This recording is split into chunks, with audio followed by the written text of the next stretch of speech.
Hey everyone, how y'all doing? My name is Mateo and I am from Exit Muse. Today, I'm going to talk to you guys about how to add a little more beef and low end into your kick drum. I'm pretty sure all of you at least once have recorded live drums and felt that there was some low end that was missing in that kick. So today I'm going to show you a trick that's been used by many engineers throughout the years that has added that much needed low end that's sought out for. Now, the great thing about this technique is you can do this in any program like Pro Tools, Logic, Cubase, Nuendo, whatever, as long as you have a signal generator. So let's get right into it by opening up your DAW.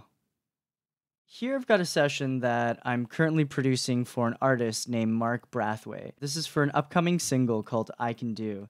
And we actually finished recording drums and piano for this song not too long ago. So for the most part, it's not mixed. The kick itself, specifically in this drum kit, is a little thin, but I'm going to show you how you can beef it up. What I'm going to do is I'm going to solo all the drums so you can hear the kit all together.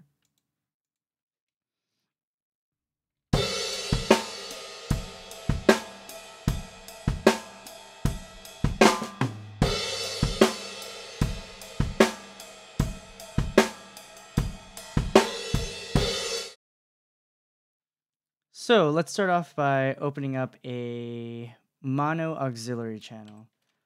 The reason for opening up a mono auxiliary channel is because when dealing with bass signals, they tend to take up a little more space in your mixes than other frequencies like the mids or the highs. So to help maintain more headroom, use a mono auxiliary, and mono auxiliaries are sufficient for this.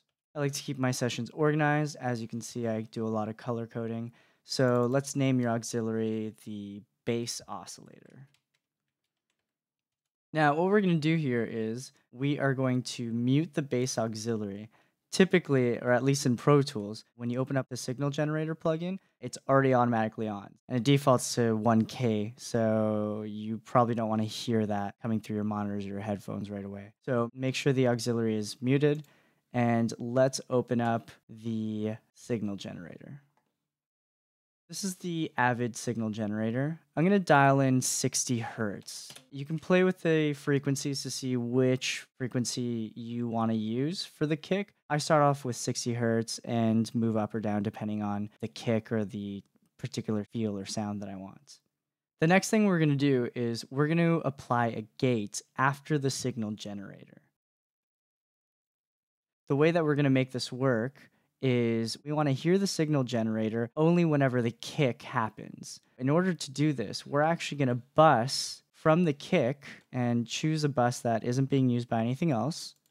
And we're going to send the bus to the side chain of the gate. And make sure that you have side chain turned on the actual plugin. Now what we've done is whenever the kick hits, the gate will open and allow the tone of the signal generator to come through. We're going to actually have to do a little bit of tweaking here. And also you can unmute the auxiliary track now because we shouldn't be able to hear it now with the gate on. So I'm going to solo just the kick and the bass auxiliary. And I'm going to choose a loop here.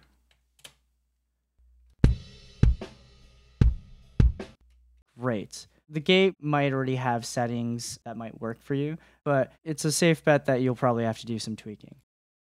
You know, when you record live drums, there tends to be a bit of bleed that comes through. So in order for the gate to not be triggered by any higher frequencies and only be triggered by the kick, I use the filter here and I roll it down to about 400 Hertz.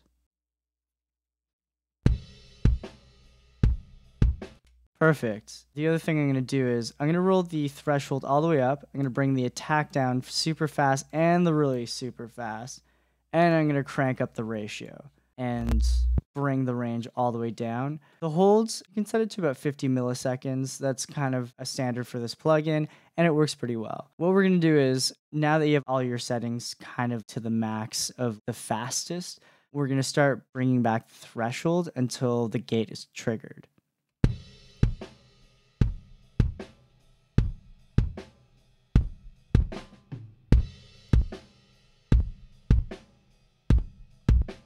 Perfect. The gate is now being triggered. Now, What happens with dynamic processors like compressors and gates and things like that, in cases where you have the attack too fast, you'll get a bit of a clicking sound. This usually happens with percussive instruments.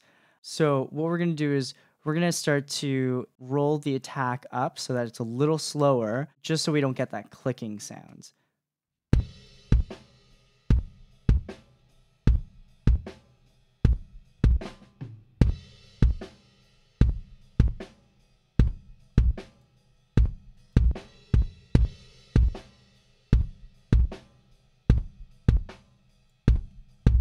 Now we're still getting some of that clicking sounds, so we're also going to adjust the release and make the gate holds just a little bit longer so it's just not snapping back right away. Also, make sure your attack isn't too slow because you want it to be fast enough to actually catch the kick. Otherwise, it might miss some kicks.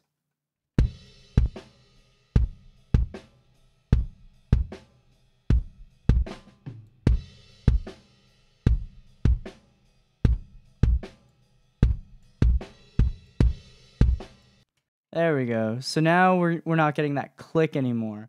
That's pretty much it. What you can do now with this bass auxiliary is adjust the level of it and blend it in with the original kick itself. Because right now it could be a little too much for you. Maybe you want a little bit more of it. And you can always adjust these settings to kind of fine tune it. Sometimes I like having the release a little slower because I like having that tail of the low end on the kick. It's almost like as if it's resonating a little more.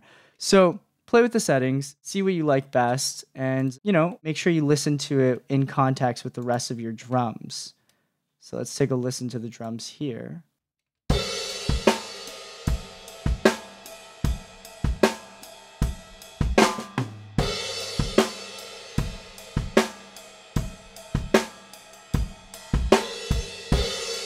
So you can hear there's quite a difference between having the signal generator in and having it out. There's definitely a lot more body in that kick now. It's not as papery and snappy. Play around with this, play around with the frequencies, hear how it sounds, and hopefully it fills in some of that lower end that's missing in your drum kit in your songs.